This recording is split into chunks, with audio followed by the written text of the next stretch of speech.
Hello, everyone. Heidi here from Rain Country. God is good all the time. And the topic, I just thought this was kind of funny. I've never seen this show before. I think I might have heard of it, but I stumbled across a few clips from, what was it called? Extreme Cheapskates. Some of you might have seen it. Before I get into it, I'll show you this. You can actually buy this set now in a single book. And I would say it's definitely worth the purchase. I bought this set probably about 30-ish years ago. And so it's Tightwad Gazette. This was book 1, book 2, and book 3. But now it's a lot easier because you can buy it all in one book. And it actually apparently started off as a newsletter. And anyway, I love these. I haven't read through them in years, but I got a lot of great ideas from here. I got my original idea for like the homemade rice-a-roni and seasoned salt, and then just made my own recipe from there. There's a lot of great ideas in here, but there's also some ideas that are really kind of silly. And there's at least one that I remember that she even says is silly. So she does cover some of those in her books too, but then just says, that's really kind of a silly idea. But a lot of the other ideas I got from the show, and I thought it would be a good idea to kind of break a few of these down and why I, at least myself, think some of them are just downright silly and make no sense. Being frugal is a good thing. I have no issue, and everybody's going to have some things that are going to be a little more extreme than others. And it's all about finding what works for you and what you prefer. The first two were from the same person. She goes down to the coffee stand. This is her extreme frugality. Okay. She goes down the coffee stand, buys like an extra large latte, and then keeps it in the same cup and drinks out of it for like 3 to 5 days. So she stretches it out, but she keeps drinking it out of the same cup. So she's got little lipstick stains all the way around of all different colors, and she just nukes it every day. And then it gets this nasty film on the top that she picks off and throws out. I appreciate frugality, but come on. There's a point where not only is that silly, she would save herself even more money and the risk of possibly getting sick from it by simply making coffee at home. And if you like to have it fruit up, just throw in some heavy whipping cream or half and half and a little honey or maple syrup or whatever. Even sweetened condensed milk. You could do that and you have the sweetness and the milk in there all together. And maybe even a little homemade vanilla extract or whatever other type of homemade flavor extract you make. And you can make a fresh one every single day. The same person, she also flosses her hair or her teeth with her hair. So she'll take a strand of hair and then floss her teeth with that. I'm thinking she must have some pretty thick hair strands, because I just think, wouldn't that break off between your teeth, for one? And it just sounds gross. So, okay, saving money on dental floss. Fine. There's better ways to do that. One of them would be getting yourself a good stainless steel dental kit. You can get a whole kit for under $20. It's all stainless steel. You get a tool like this. You get a few different tools. You get a mirror like this, right? Plus a couple of other different tools. This thing works great. You clean it off, you use it again and again and again. You don't have to waste dental floss. You don't have to use your hair. Grody. But you can easily sterilize this or any of these tools and use them again and again. Next silly idea. Okay, the same woman again. So these were the 3 from the same person. So he wasn't a teenager. He was still living at home. And so to save money on food, she would take him out to eat once a day, every day, to an all-you-can-eat buffet. Hence the reason I chose that picture for my thumbnail. Because, she thinks she's saving money because, you can just eat all of this food as much as you want. I'm sorry. I'm sorry. Treating yourself now and then, that's fine. I don't have an issue with that. I mean, I think we might go out to eat maybe once a year, but every day at an all you can eat because you think that's really saving you money. How about learning how to cook and bake from scratch and make things for pennies at home? And you can make some very filling meals. And guess what?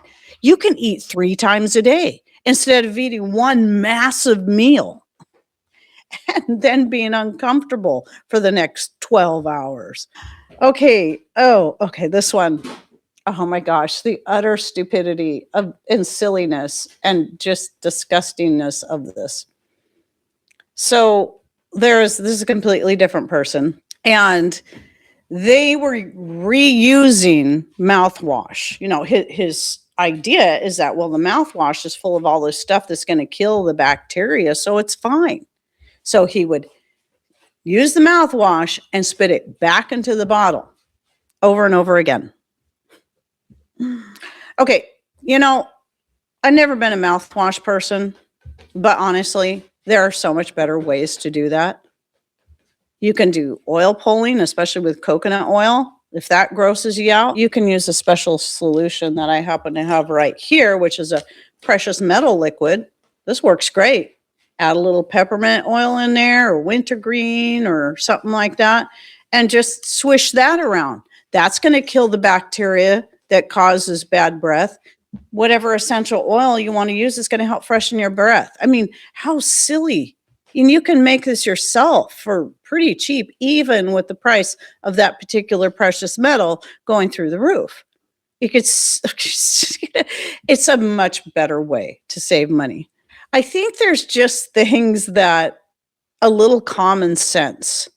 But then again, when you look at a society where we're so used to, a society that is so used to having to buy everything from the store, every little thing, from mouthwash to toothpaste, shampoo to soap. And some things I can kind of understand if you have no grasp or you're not ready yet, like with soap, that can be a little intimidating.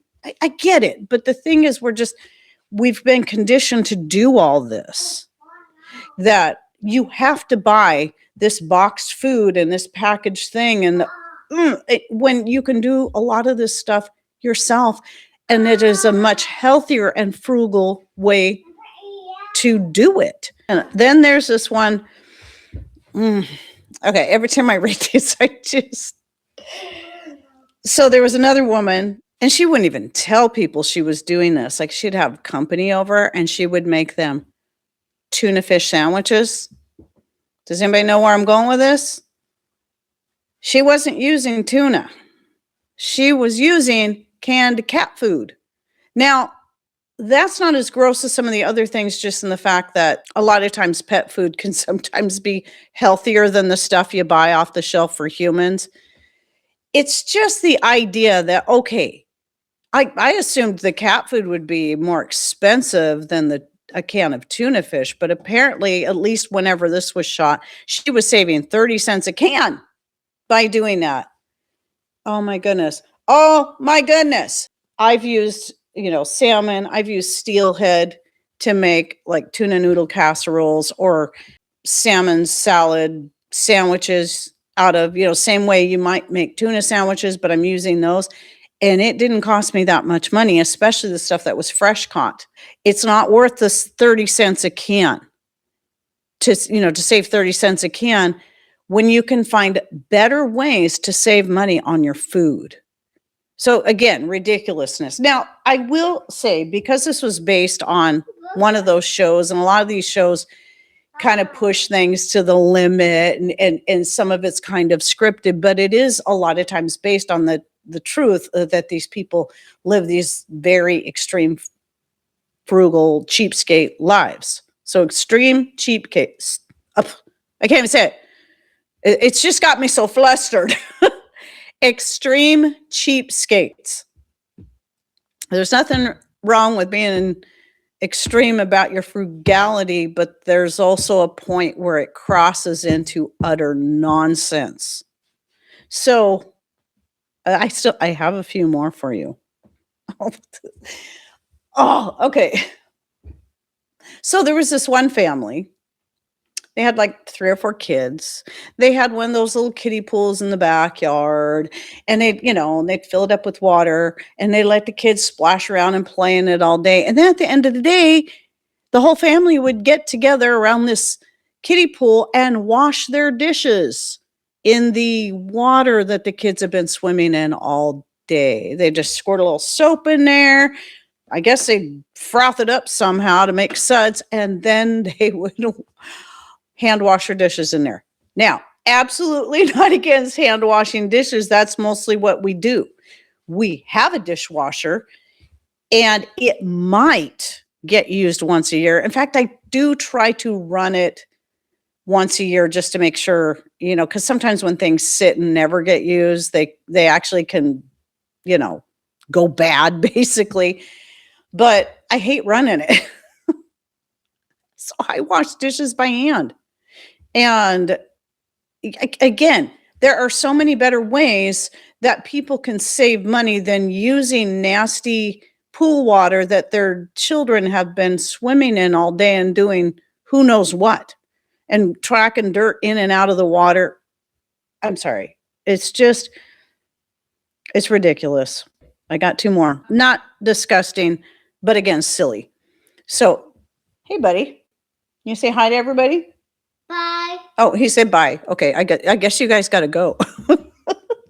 So this one I actually got from one of the Tightwad Gazettes. The Amy Decision is her name, and it was some idea that somebody had sent in to her. She'd heard of, and she's like, sometimes she'll try some of these different things, and then she'll say, "Okay, this was dumb."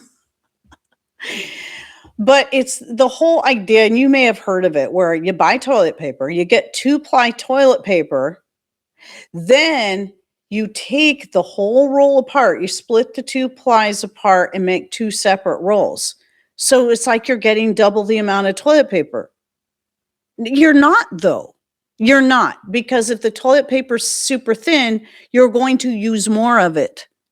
If it's thick, because it's 2-ply, you're going to use less of it. So you're using the same amount of toilet paper, but absolutely wasting a whole bunch of time to try to save money when you're not saving anything. And, you want to save money on toilet paper, there's better ways to do it. And those can be kind of extreme. And I'm one of those kind of extreme people because I personally use cloth. I have videos on this, and I wash them separately. Hot water wash, they get nice and clean. And if we happen to have sunny weather, I also hang them in the sun. And I also use the same stuff on them. So that also helps to disinfect and kill bacteria. But if you don't like that idea, there's always a bidet. But at any rate, if you don't want to save money in the toilet paper section, department of your house, there's again other ways. Now the last one, again, this one isn't gross at all, but I thought it was just incredibly stupid. So this guy was talking about how, people come over and, they go to your bathroom and they use your hand towel. And so you got to keep washing his hand towels because you don't know what's on them. So what did he do? Now, I think he might have got this for free because this guy was a massive cheapskate. And he worked at a school. And so I don't know if it was like maybe the school might have replaced all their automatic paper towel dispensers, but he installs a paper towel dispenser, electric paper towel dispenser in the bathroom. So he can save money on washing the hand towels. Oh, are you kidding me? Okay, you're using more electricity, or you're still using electricity, right? To get the paper towels to come out. And you got something that's disposable. How dumb can we be here?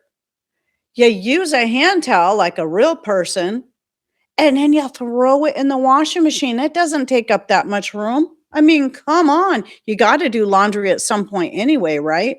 So again, most of these ideas, I think I might do another one of these and see if I can gather up some more ideas like this, because again, I am all about finding each, individual person, finding ways to be frugal that works for them, just like the cloth, for the bathroom.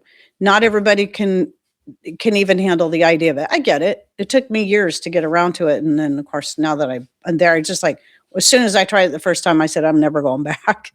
And when I realized how easy they were to clean, I was just totally cool with it. But you can find the Tightwad Gazette all in one book where she covers a lot of the good ideas and the bad ideas, a lot of the things that she does. She has all kinds of great recipes. And I don't know if she's still doing any of this stuff, but I really want to sit down and just kind of read through a lot of this stuff again.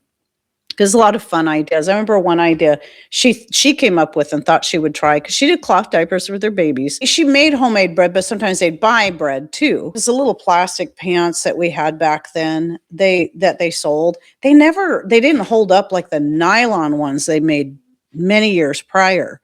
But like when my kids were babies, the plastic pants they didn't last long. And you were constantly having to buy new ones to replace them. Now, I did do the math, and I was still saving money even with having to replace those every so often because they'd crack and all that. So she just thought, I wonder if I can use a bread bag. So she took the bottom of a bread bag and cut holes for the legs at the corners. And she said, she's a great writer too. She's hilarious. And she goes, I could hear when my husband went to change the baby, I heard him in the back room going, Amy, this is going too far. But she just had to give it a try to see if it worked. I mean, I've done stuff like that where I just tried something that's like, okay, that didn't work. Just out of curiosity. Sometimes it might be a valuable tip and sometimes not. She said it wasn't really the best because it didn't hold things in as well as, the kind you can buy with the elastic around the legs. So there you go. Thanks for coming in. Take care and God bless. Love y'all. Bye.